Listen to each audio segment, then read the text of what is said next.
Panalo sa kaso ang aktor na si Vong Navarro laban kina Cedric Lee at Denise Cornejo. Ang mga akusado ay napatunayang guilty sa kasong serious illegal detention. Ngayong araw, May 2, 2024, hinatulan ng reclusion perpetua o habang buhay na pagkabilanggo sina Cedric Lee, Denise Cornejo at 2 pang sangkot sa kaso. Ayon sa abogado ni Vong Navarro na si Attorney Alma Malonga, kaagad na ipinag-utos ng Taguig Regional Trial Court ang pagsasakatuparan ng hatol. Kinansela na ang bail bond ng mga akusado, at mula rito hindi na makakauwi pa si Denise sa kanyang tahanan at diretsyo na ito sa kulungan.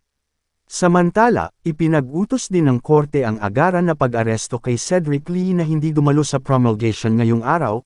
Kung matatandaan, naging malaking usapan sa social media ang sinapit ng aktor na si Vong Navarro noong January 22, 2014.